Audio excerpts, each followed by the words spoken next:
Hi everybody, and thanks for joining me today. Start of a new month, yay! And we'll see how far we get.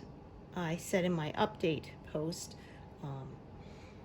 I'm going to be moving into an area that's bigger blocks this month, the center of it, and sort of the center third of the pass, so I will probably be a little faster at that point. We will see what I get. I didn't make my 8,000 goal last month.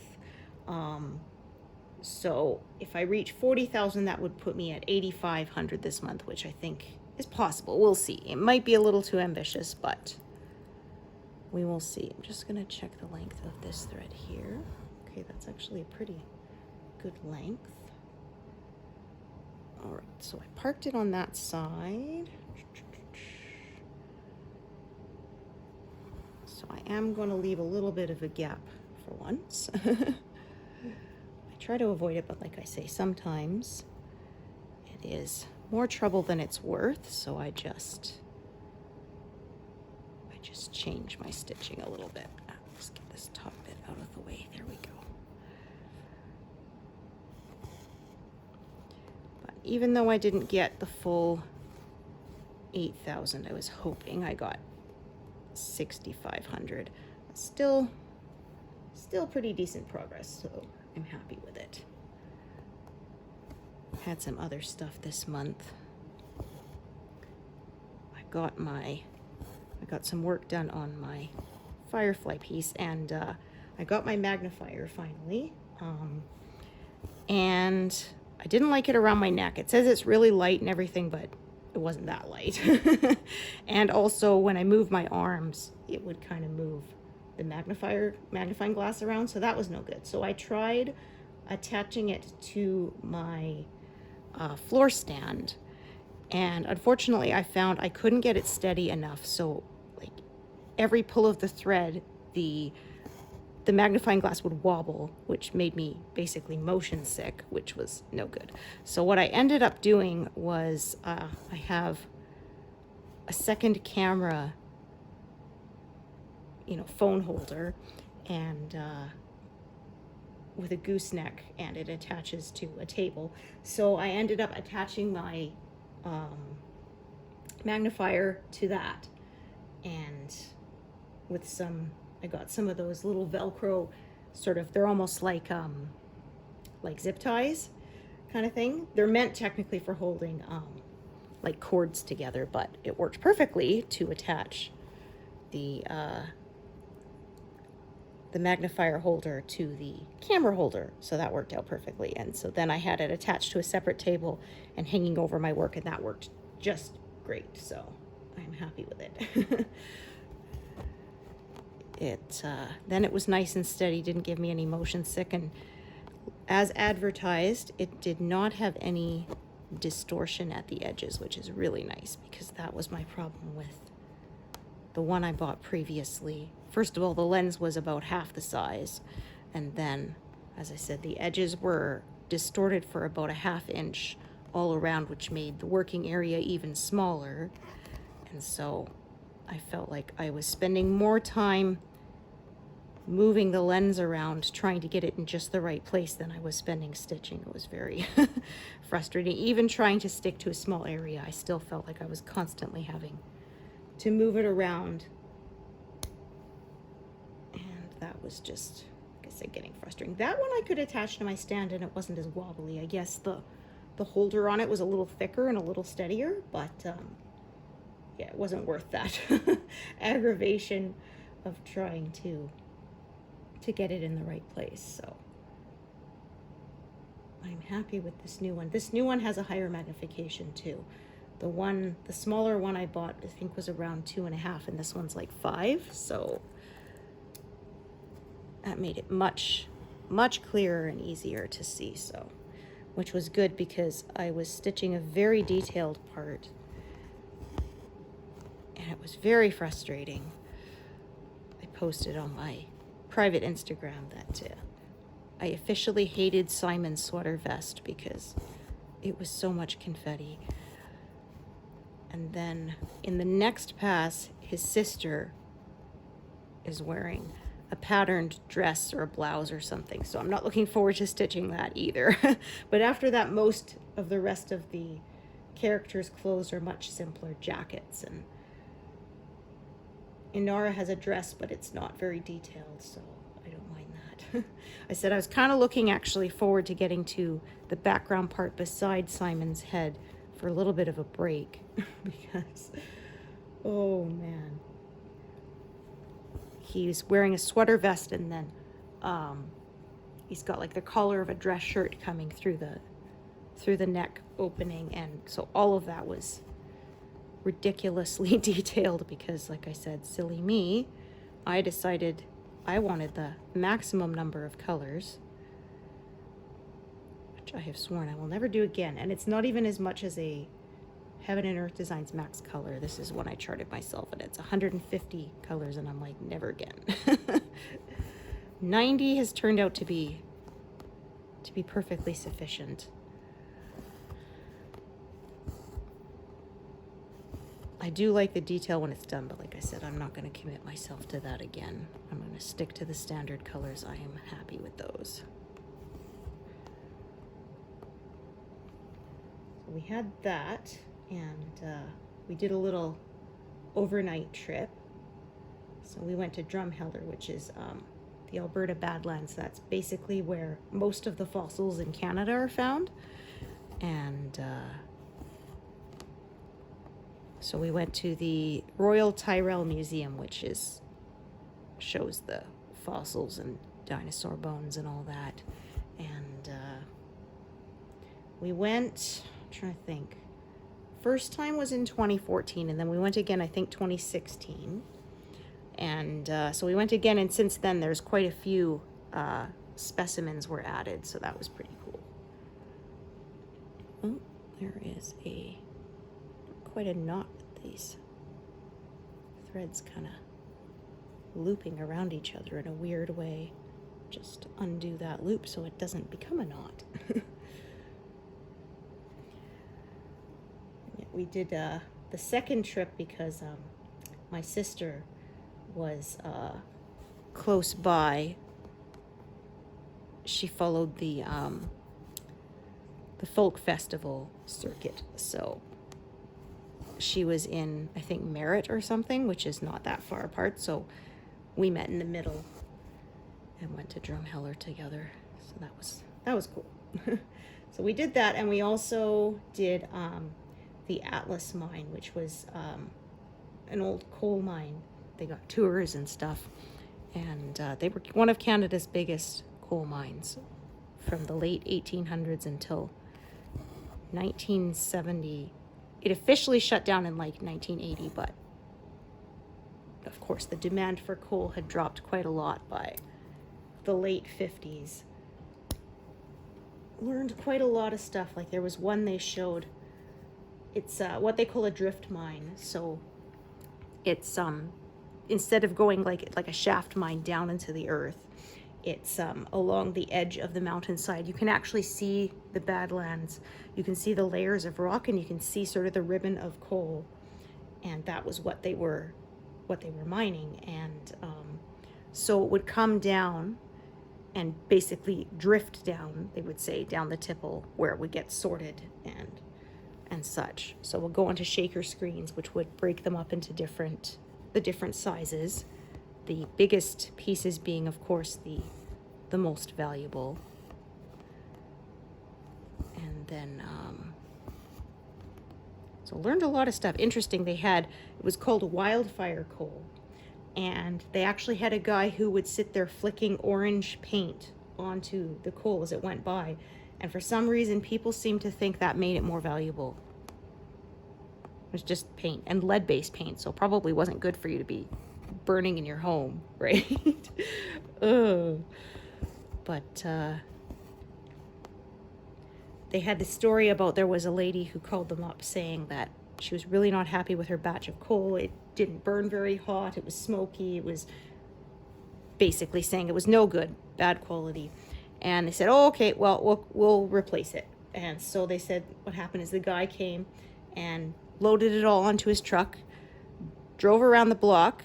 They you know, splashed some paint on it, put it back in her coal box, and then she called back later saying, oh, thank you, this is so much better. It burns hotter and cleaner, and it's like, the placebo effect, I guess you could say.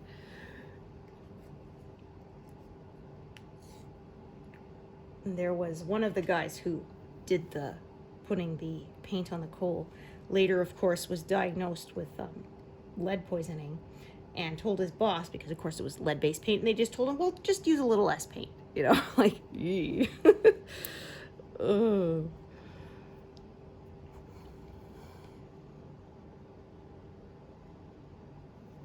And yeah, they're talking about like the guys would get hazed. So there was one guy, like his first day, and they were doing where they drill into the coal and then like insert explosives into it to break it up.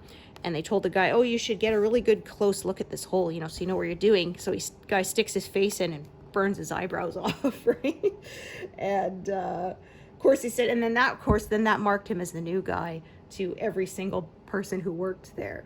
So he got, you know, hazed all day. Oh, you know, we need a left-handed wrench. Oh, Bob's got it. Runs up to Bob. Oh, no, actually, Jack's got it. Oh, okay. Runs up to Jack. No, actually, Mike's got it, you know, all day kind of thing. Stuff like that. And but they said after that first day, they accepted him and he didn't get hazed again, and he worked for 13 years. So, but they had a big conveyor belt where the coal comes down, and so the guy would say, I wonder if there's a faster way. And they said, oh, jump on the conveyor belt. So the guy does without thinking. Of course, ends up going through the shaker where the things shake twice a second. They finally had to shut off the machine to let him out. It wouldn't kill him, but it definitely was not comfortable. It was nice because the last time we were there, we couldn't go in the tipple. It was being shored up. The very first one was built in, I think they said 1936, and then it burned a few months later. And then they had to build a second one, and then that's the one that's still standing. But yeah, they were saying there's a big question mark kind of shaped light at the top of it. And they said, and if there would be work the next day, it would be lit up. And if it was not, then you knew not to show up. So they said that's how you found out if you were laid off. Is they would have, of course, the camps and stuff all around. And so they said, stick your head out the window and see if the light's on and if there's work for you the next day. Yeah, they had some. There was actually the office was very well preserved, because they said when the word came down in like 1957 or something that it was, or something, maybe it was 1970 something, but anyway, when the word came down that they were shutting down, they said the owner of this coal mine was convinced that it was temporary and that they would be opening back up sort of any day. So he didn't clear out the office. He sort of left everything there because he expected he would come back any day to start operations again. And which obviously did not happen, but that meant everything was, like I said, very well preserved. They had all the old maps and the typewriters and the surveys, and it was pretty neat to see. They have actually very old, like one of the first phones there too. The kids were asking me, I had to explain to them that, yeah, you had to crank it up, you had to put that earpiece to your ear, you had to talk to the thing, and there's no buttons because you had to ask the operator to connect you.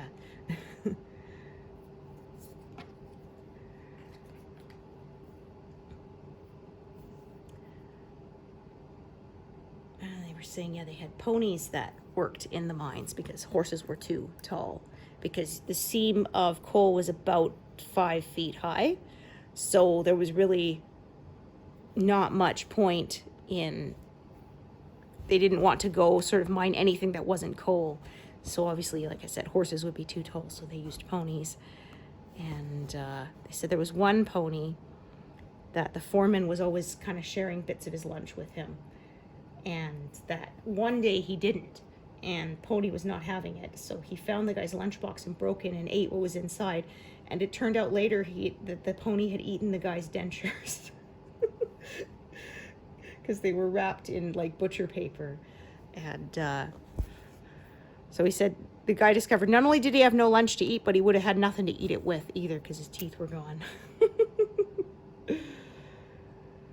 But they said during the off season, they would bring the ponies outside and they would actually have to wrap their eyes with several layers of burlap because they would be blinded because they were so used to being in the mine that, so they would have to put several layers and sort of slowly over the course of a few days sort of remove another layer and another layer until their eyes could adjust. So like I said, so that they didn't get blinded.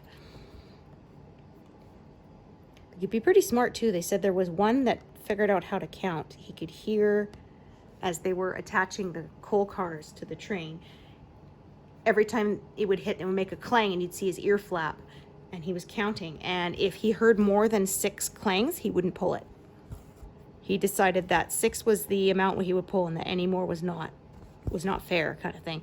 And so they figured that out and they had to figure out how to actually, they would couple some of the cars ahead of time and then attach them to the train at once. So you would hear 6 clangs, but there were maybe 8 or 9 cars. And he would pull them thinking because he'd only heard 6 clangs that he was only pulling 6 cars. So they had to play a little bit of psychological games with him because he was too smart.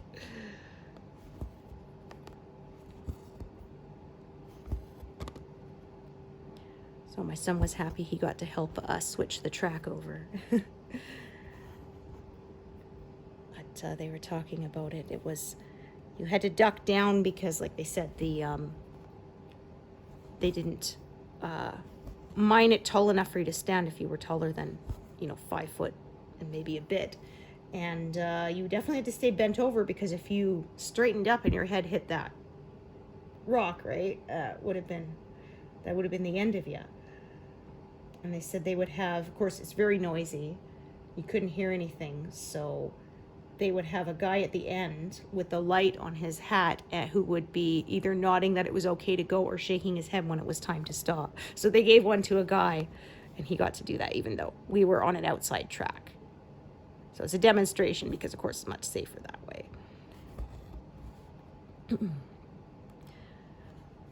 And there were some, they said they would have these burlap bags covering the doors for ventilation purposes.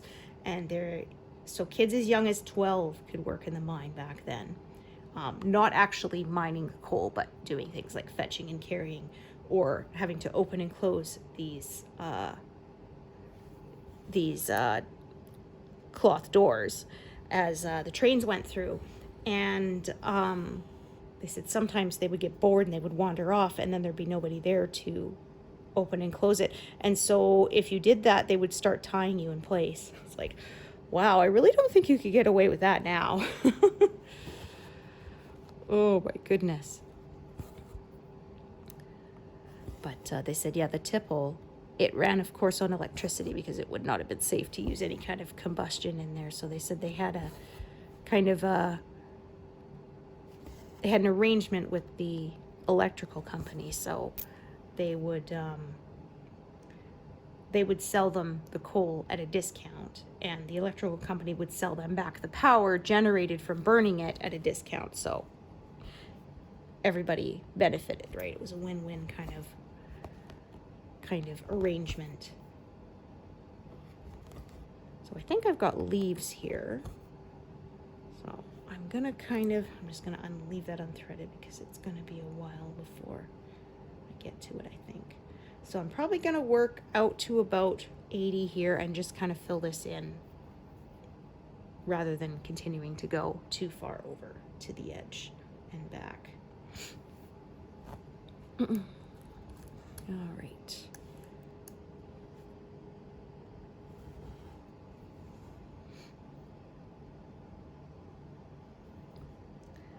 It was kind of neat because they were showing artifacts because, of course, they had people from all sorts of different cultures worked there. and I saw one and I thought, oh, that looks like Hungarian. It was a little hymn book, and then I looked at the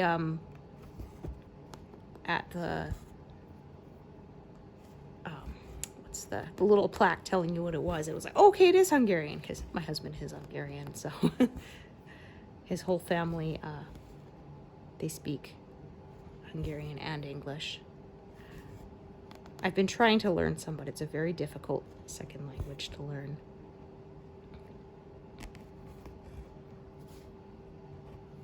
You don't really have pronouns. You just kind of say something like go to the store rather than we, or went to the store rather than we went to the store, because the conjugation of to go will tell you whether you were talking about one person or several people and such. So it's a little different. Like, the grammar structure is similar to French, so that isn't as hard for me. So it's kind of the opposite of English often. But the conjugating, that one is tough. Oh dear.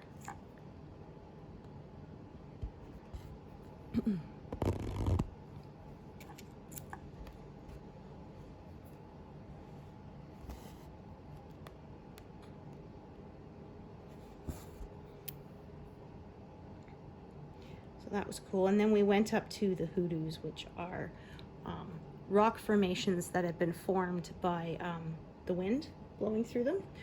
It's a sandstone, so they look really cool. They usually have like a tough cap on top, and then the stuff underneath is softer and it's more eroded.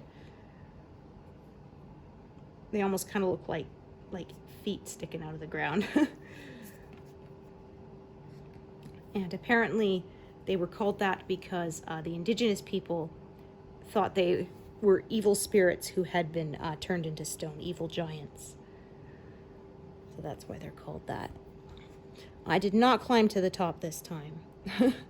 The very first time we came, I couldn't because I had wrenched my ankle really badly, and I could walk as long as it was either on stairs or flat ground, but there's only stairs about a third of the way up, and then the rest is hiking on rocks. And as soon as my foot had to go up at an angle, my ankle just went, nope, I am not doing that. So when we went again a couple of years later, I did hike all the way to the top, but this time I got part of the way and I just went, no, I'm done. I've done it before, and I was tired because, of course, we had gone, you had to climb up the tipple, which is like 8 stories up. We climbed there, and then we had also climbed to see the end of a mine shaft, which was like another 10 stories up. So my legs were done. I was very tired. My thighs weren't too bad the next day, but my shin muscles, my shin calves and my ankles were killing me the next day. So I was glad I hadn't pushed it, because I don't think I would have been able to move if I had. It was interesting too. We were in the tipple, and they had where it's in the ground, and you could feel like a 5 or 6 degree difference in the temperature between where the sun was on it and when you were in the shaft that was in the ground. It was so much cooler. It was pretty interesting. There is an older guy there who's a 5th generation miner, in his 90s now. And he would talk to you about all the equipment because he knew how it all worked. And they said there was one time, so of course they had rules, no smoking, of course, because you do not want to be open flames with coal dust in the air. But he said when he first started as a teenager, his idea was, well, as long as I stick my head out of the window, then technically I am not, right? Because you would get immediately fired. And anyway, he said one time he couldn't light the match and kept blowing it out. And so his thought was he would quickly come inside, light it, and then stick his head out the window again. Said, well, yeah, he came inside, lit it, and he said like fireballs in front of his face. And thankfully it didn't catch anything on fire, but he never did that again. And he was lucky he didn't get caught, because that would have been, you were instantly sacked.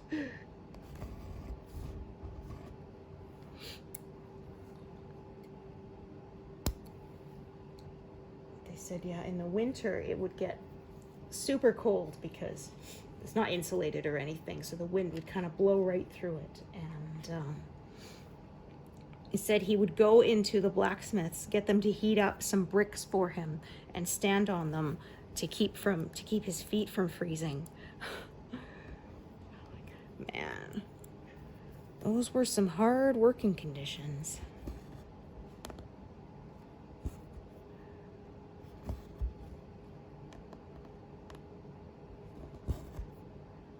They have dinosaur statues all throughout Drumheller. There's, of course, the world's biggest one around a building, and you can actually walk inside up to the top and stand in its mouth, which we did do. But yeah, they said they are going to be decommissioning that in a couple of years, possibly next year, because it is a lot to maintain to keep it safe. I was thinking that maybe they should make it so you can't climb up inside anymore, but I feel like they should keep it as like a landmark because, like they said, it is the world's biggest dinosaur statue. And they have lots of them scattered throughout town. There's one we passed through. We didn't stay, but we passed through when our kiddo was 2. So we have a picture of him sitting on top of one of the dinos. And then I think we found the same statue this time, but I think they'd repainted it. But we didn't have him sit on it because, yeah, it's okay when you're a toddler. I don't think they'd want you to climb on as an adult.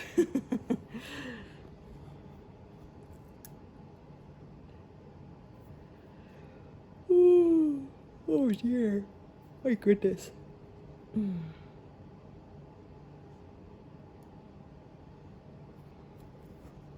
was a fairly long drive, and then we got to stop by to see my husband's sister and her wife. They lived in a town not too far, so we stopped by and saw them for a couple of hours. They had actually just moved out there in the last few months.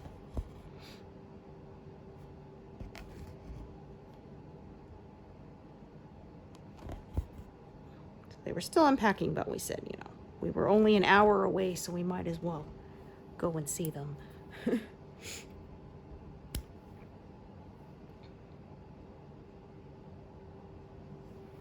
Alright, so I've got a thread, this color on this side. It's a fairly long one, and a thread on this side. Oh, that's a decent length too. Alright then. We'll just use them both until we don't need them anymore. Sometimes that happens because the colors were kind of coming around another color there, so that's why I ended up with one on each side. Sometimes that happens. Alrighty. Let's find that color again. Oh, I'm sure I had this color out, maybe not. Of course, once I grab the envelope, then I'll find it.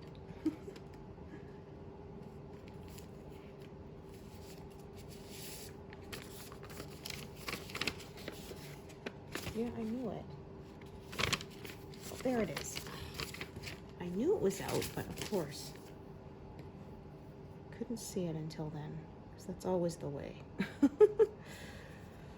Yeah.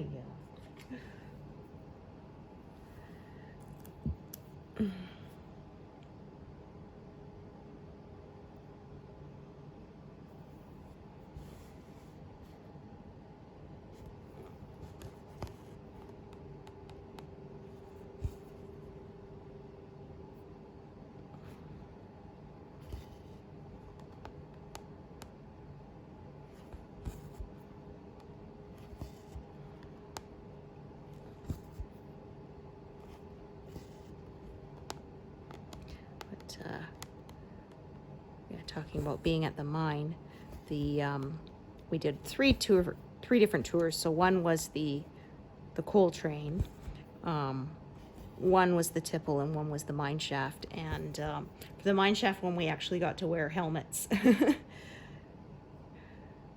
They were saying the old style, the very first helmets too, were were a chemical reaction. So basically there was calcium carbonate in one piece of it and water in the other, and it would drip down, and the chemical reaction would cause a very tiny flame, and that was your headlamp, which of course was, you know, not really the safest thing. And they showed there was some, they had the lead acid batteries. They showed us they were very heavy, as you can imagine.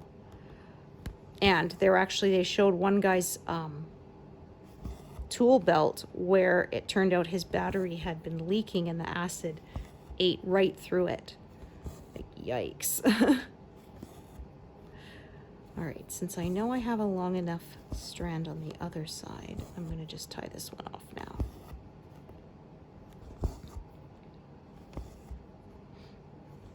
They said they didn't actually keep canaries in this one. They used mice. So there was a guy who said he would give them little bits of food so that he could see how well they were doing.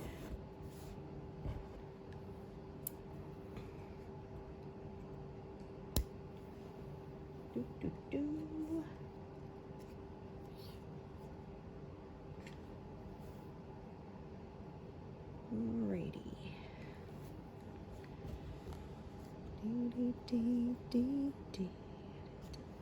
Okay. Another one to tie off.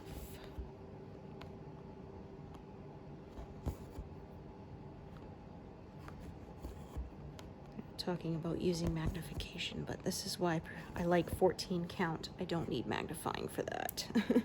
The 18 count is kind of borderline, so I do. I don't plan to work on any smaller counts than that. I've seen some where people are using 40 count and stuff, but my hat is off to you. I couldn't do that even with magnification, I think. There was one who I saw was working on 72 count, which I didn't even know was possible. She said she doesn't even have to secure the thread because it's, even with just a single strand, it is enough sort of bulk in each hole of the fabric that it holds the thread in place.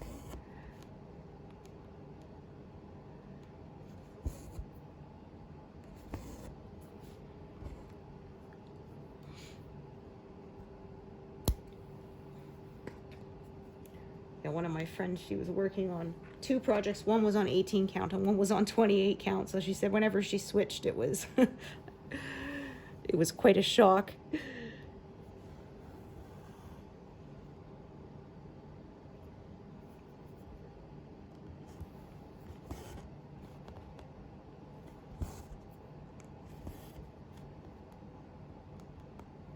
So as I said, I think I'll work up to sort of that row around there and just kind of keep filling in. Oh, that's not right.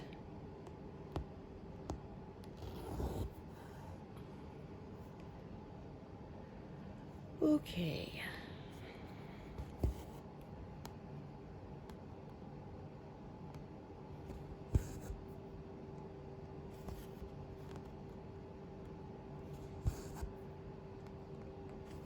How much would it suck now if I had tied off the other thread of this color only for this one to run out?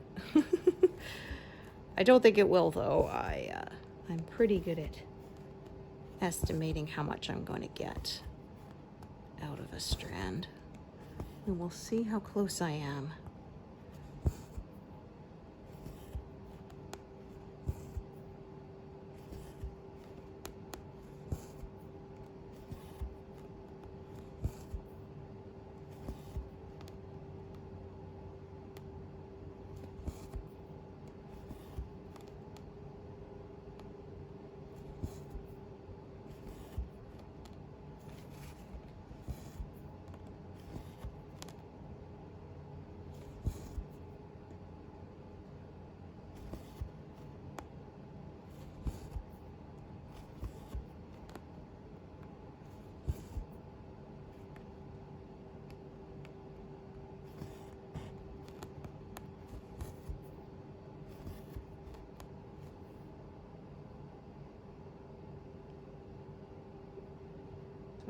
missed that one.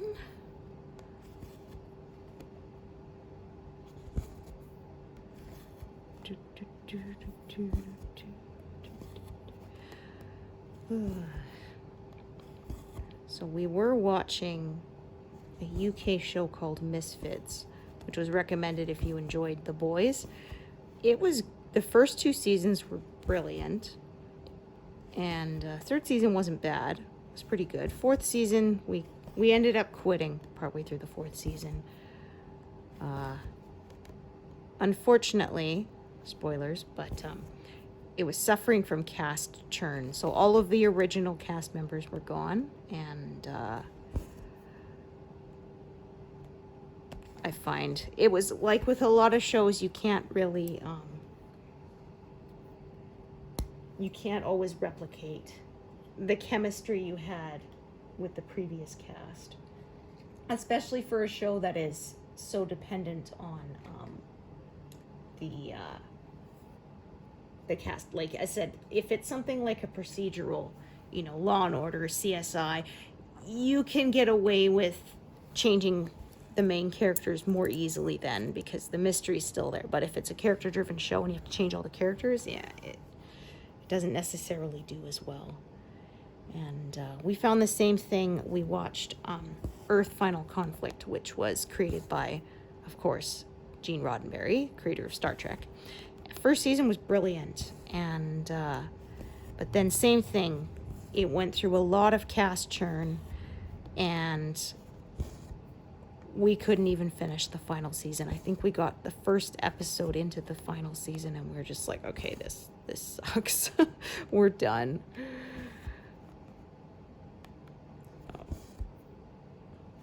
There was one podcaster I listened to says she doesn't watch TV for that reason, because she says they don't know where they're going, and they're trying to stretch it out as long as possible usually, and so she just doesn't trust them to. And I mean, she's got a point. There has been a few times where, like I said, a show started off brilliantly and then was just like, nah. We had the same thing with Sleepy Hollow. We did finish it, but again, first 2 seasons were just right up there, spot on.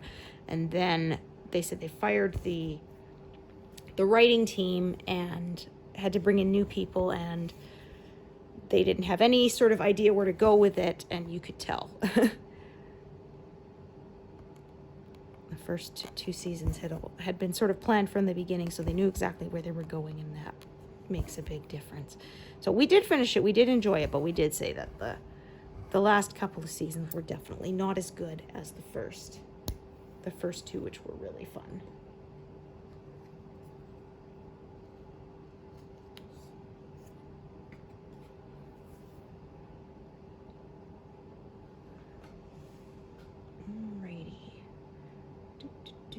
Okay, so getting into a bit more of confetti here, as you can see. So I think I've got the edge of a leaf here. And then another one there, I think. Like I say, sometimes it's hard to tell when you're really up close to it exactly what it is you're stitching until it's actually done.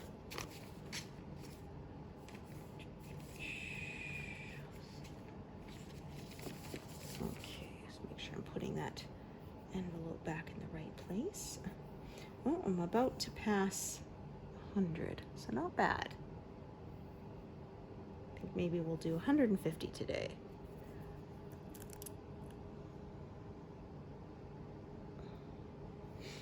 In fact, I was listening to that podcast today, and they were saying, she was talking with a guest, saying about how we don't really seem to have any middle of the road stuff anymore.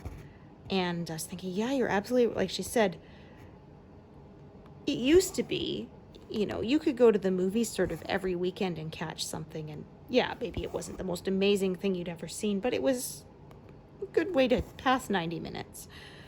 Some rom-com or action film. But now they said everything seems to be either like some indie little thing that had to be done on like a student's camcorder kind of thing, or a huge epic like The Odyssey. And they miss kind of the in-between stuff. And I thought, yeah, you're absolutely right. And they said same thing with books. The mass market paperback is kind of disappearing. And everything is like special edition, trade paperback, or hardcover. And there's no more sort of just the pick up a little $5, book that would be great for a couple of hours. And I thought, yeah, you're absolutely right. I do miss that sort of middle of the road stuff that we used to have kind of in the 80s, 90s when I was growing up. And just don't anymore. They want everything to be huge, blockbuster, and I mean, that's just not realistic, right? We're talking about TV not knowing where it's going. Like, we saw one, and it was Miracle Workers with, I'm not sure how to pronounce his name, Steve Buscemi, I think. Boardwalk Empire, Con Air, he's the voice of Randall from Monsters, Inc. First season was just absolutely hilarious. Daniel Radcliffe is in it too. Just brilliant. And so we thought, oh, okay. Bought the second season without really looking. They completely changed the premise. So it was the same actors, but different characters, different premise. It wasn't funny anymore. We should have read it because, silly us, we assumed it would be the same premise. So I hate when they do that. They try to capitalize on the success of it, but completely change it. It's like saying, hey, here's an apple pie, and there's no apple in it. Well, instead it's a peach crumble. Like, maybe it's still good, but that's no apple pie. You shouldn't be marketing it as an apple pie. Ugh. So we ended up finishing the second season because we paid for it. So we wanted to get our money's worth, but it was a bit of a slog. And after that, we looked at the other last two seasons, and it was the same thing. It moved it to a new time period, different characters, and we just went, yeah, we're not doing that again. Oh.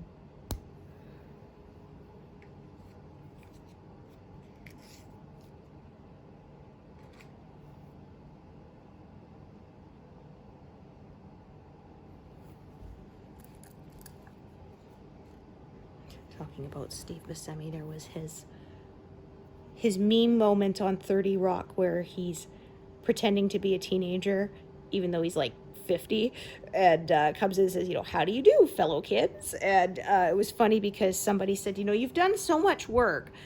How do you feel that your most memorable stuff now is a little 10-second clip of you carrying a skateboard? And he says, actually, I'm carrying 2 skateboards.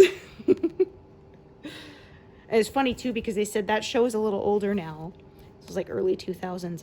So there was someone who said he used, how do you do, fellow kids? And a youngster did not know what he's talking about. He's like, I see. So now, how do you do, fellow kids, is an example of, how do you do, fellow kids?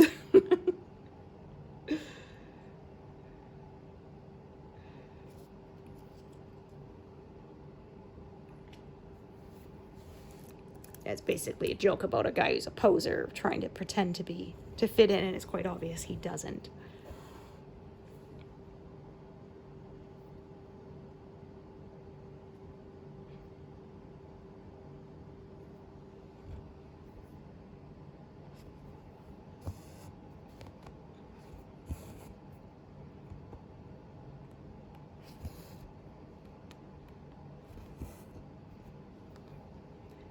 Rock, that was a funny show with Tina Fey and Alec Baldwin.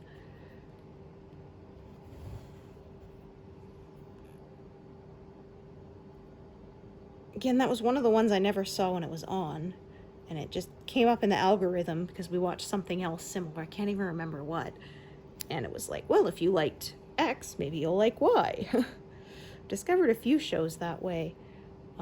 Hell on Wheels, which, talking of being in Drumheller in the Badlands, a lot of it was filmed there. That was a show about the birth of the Canadian Pacific Railway. It was wild too, because that was done by AMC, the same people who do Walking Dead. And I said, how did I never hear of it while it was on? I mean, it was filmed not that far from me, and I'd never heard of it. I discovered it again because algorithm was like, you might like this, and it was like the first season was DVD for $5. I'm like, well, for $5, I'll give it a shot. And watched that first season, and boom, I was hooked. It was so good. And my husband was like, oh yeah, I'm not interested. About halfway through, he's like, actually, I am interested. So I ended up restarting it with him, and we finished the whole thing together. So.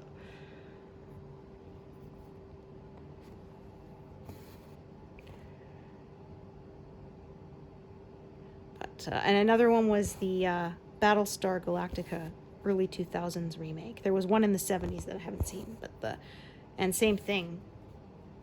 The algorithm was like, well, you like Star Trek, you might like this, and it was on sale, the entire series on Blu-ray for like $35. I'm like, well, for $35, I'll give it a shot. And yeah, we really liked that. We said once we finish watching Star Treks with kiddo, all the Star Treks, we'll probably watch that one too. Well, it was produced by Ronald D. Moore, who did a lot of work on Deep Space Nine, which was my favorite of the Star Trek, so I'm not surprised it's good. He produced Outlander as well. And I was saying it was the same thing. I was like, oh, I'm not sure they can do that. It's such a huge book series. And then I'm like, oh, Ronald D. Moore? Okay, I'm there. Because he's brilliant. I was saying this is in a previous Stitch with Me, but he said he got his start in a way you would never get your start now. He took a tour on the Star Trek The Next Generation set and brought a script with him and basically said, hey, I've got a script. Would you, could you take this to the producers kind of thing, and handed it to someone, and they did, and they read it, and they liked it. But he says, like, that would never happen now. But he joined the writing team in season 3, and I often said that is when The Next Generation kind of really started to shine. Not that it didn't have some good stuff before that, but I feel like season 3 was where it really came into its own.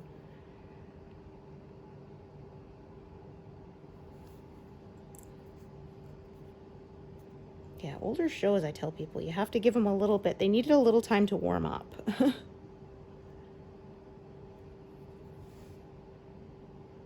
They're very impatient nowadays, and they don't give things any time, which I think is really frustrating. If you've watched me before, you'll know that's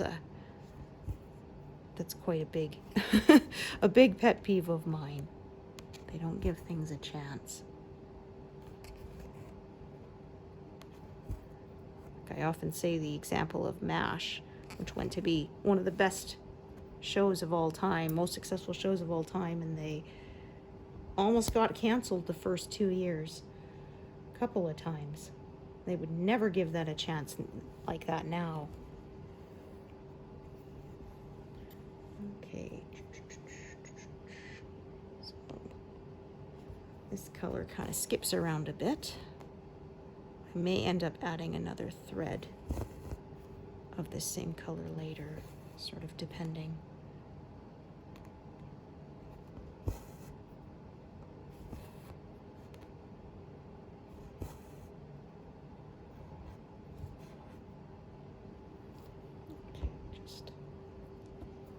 Check that there's no snarl back there. It's good, just good. Okay, just gotta make sure. I don't want to be pulling things unevenly or it won't work.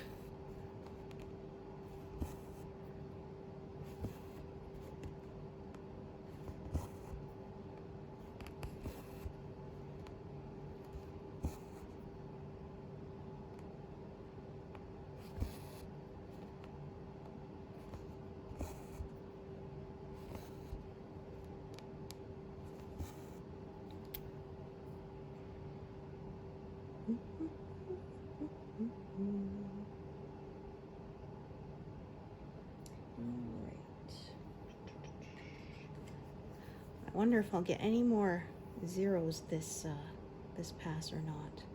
I got my first one in the first pass, which I was not expecting.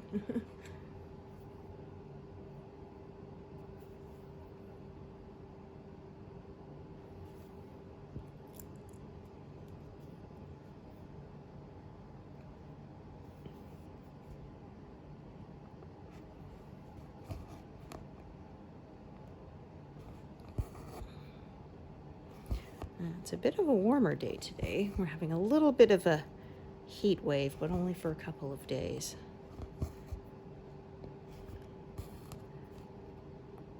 July's been hotter than June, and August, we'll see how it holds up.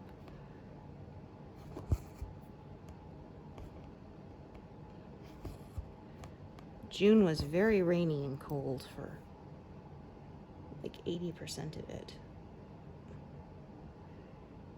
Okay. Oh, my goodness, pardon me.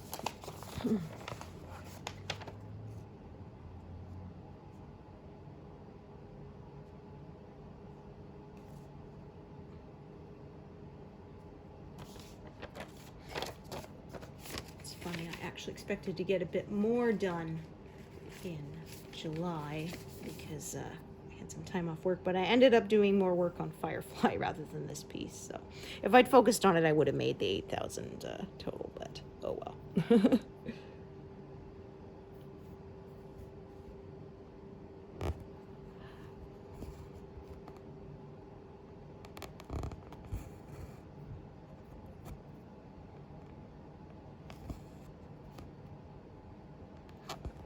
I'm thinking I will make up for it. I'll probably make up for it in August. I got way ahead, like May, I think, because I was working on the center of the last pass, so I added a lot of stitches then.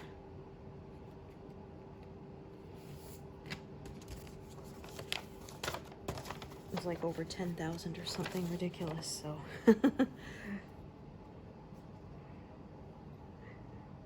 So I often say it works out to average about 8,000 a month, but it really depends on how detailed it is where I'm working.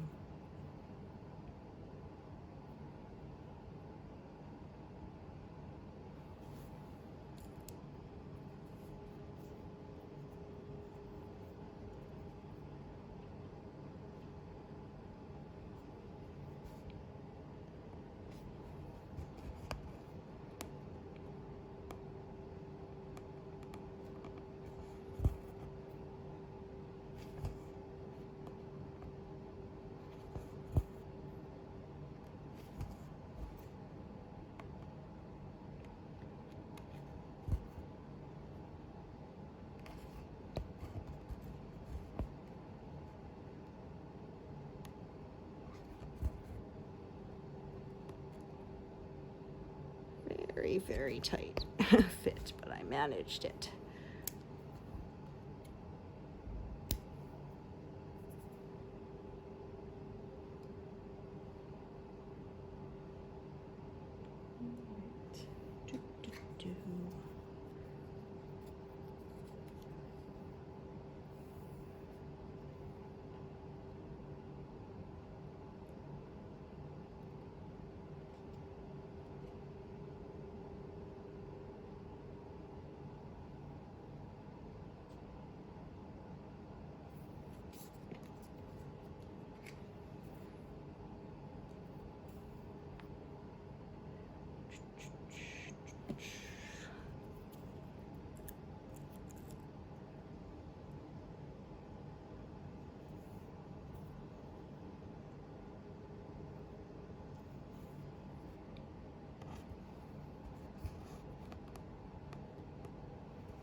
Watching a lot of older shows. We're watching Buffy now. I actually never saw it when it was on. But it's the same guy who made Firefly, Joss Whedon, so that's why I said I was kind of surprised that they canceled Firefly so early on. I mean, it's not like he was an unknown artist, right? I mean, he'd made Buffy, which was enormously popular. And like I said, I never watched it while it was on, but I mean, everyone knew about it. It's a big cultural phenomenon.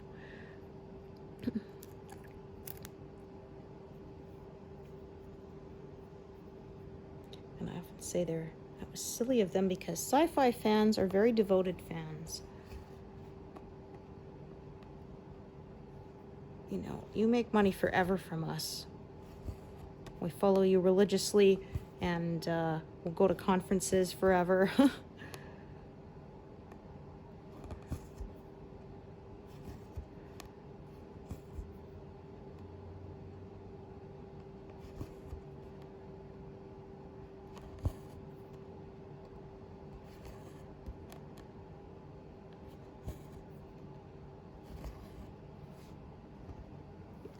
So there's just, even with the revival of Star Trek TV, which I'm certainly not complaining about, but it's not the same. They do, 10 episodes a season, and then like Strange New Worlds, the last season they said is only going to be 6 episodes. Like, I am very disappointed. I was hoping, like I said, that it would go longer than the 5 years, but it won't, and the last season won't even be a full season. So that's disappointing. Same Starfleet Academy got canceled. They've produced 2 seasons, but they're not going to do any more. And I mean, we can hope they'll change their minds, but we know they probably won't.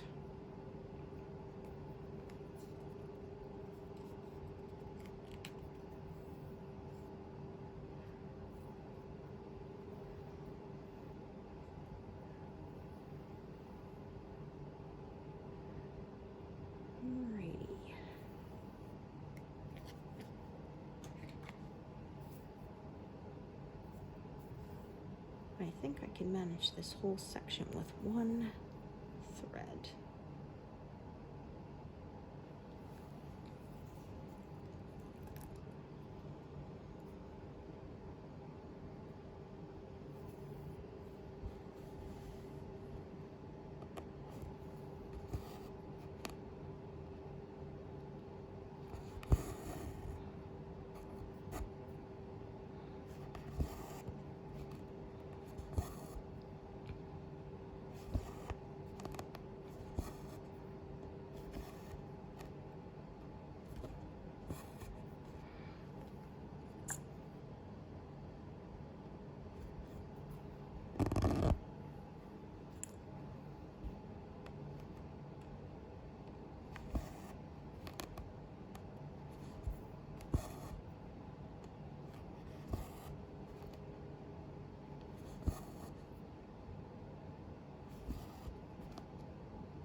It was kind of nice when we were traveling. My husband used points from our Subway app, so our lunch ended up costing us 18 cents. It's like, bonus. And I told him, always check if there's an app, because if they give you points, that's like free money.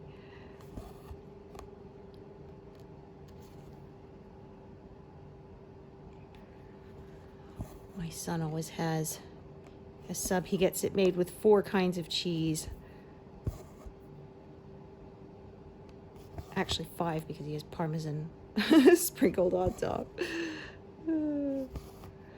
And green peppers in it.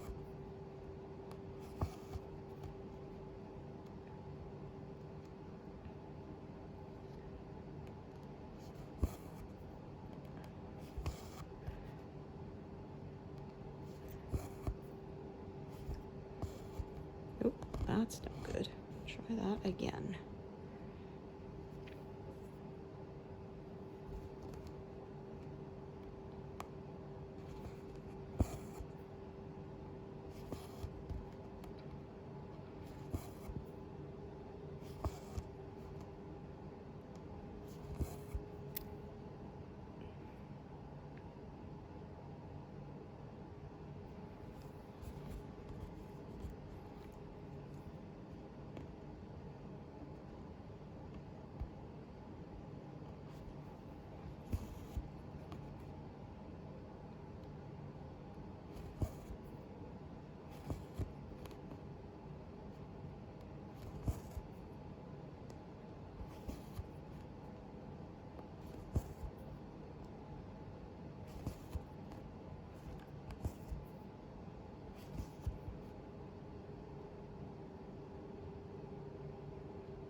Definitely looks like a leaf shape here.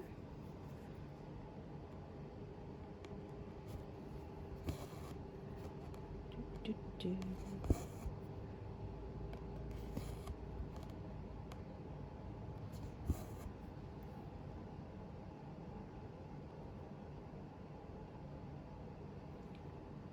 this color out? I don't think so.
All right, so let's see. We'll do these and these, and that should take me to the 150. I think that'll be where I take a break for today.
Oh, that's no good. My gosh. Oh, that's terrible. One strand came through and the other one tied up in knots. Ugh, no good. I'm not even sure how I managed to do that. Oh, darn it. Oh. And you are just going to be a brat about it, aren't you?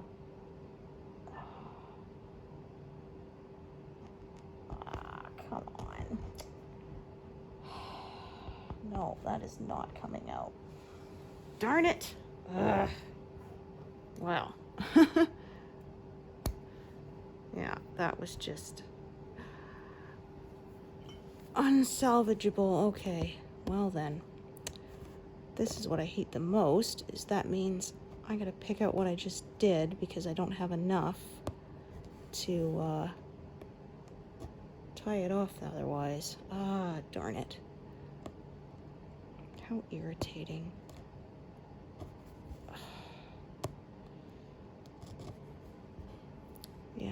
hate when that happens. Yeah, that is just done. Okay.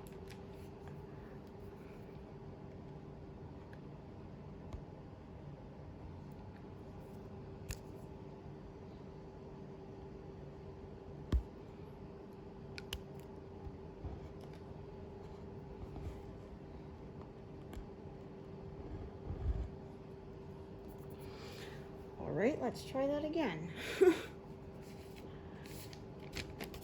Piece of junk.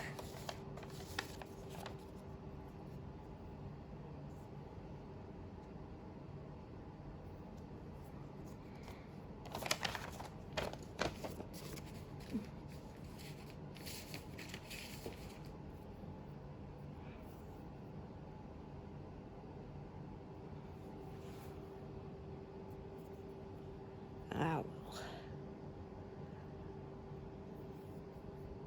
Unfortunately, sometimes it's just bad luck.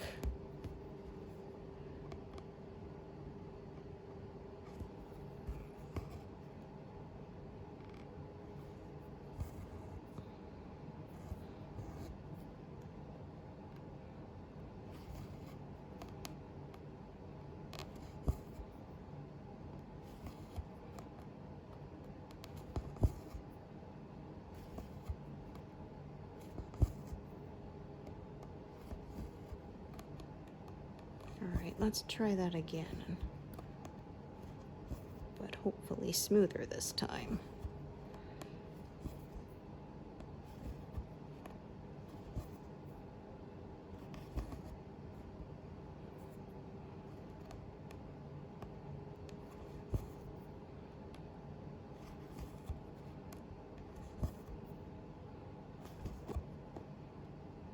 All right, that's better. All right, so 150 exactly. Thank you so much for joining me today, and I hope to see you here next time. Thanks, everyone. Bye.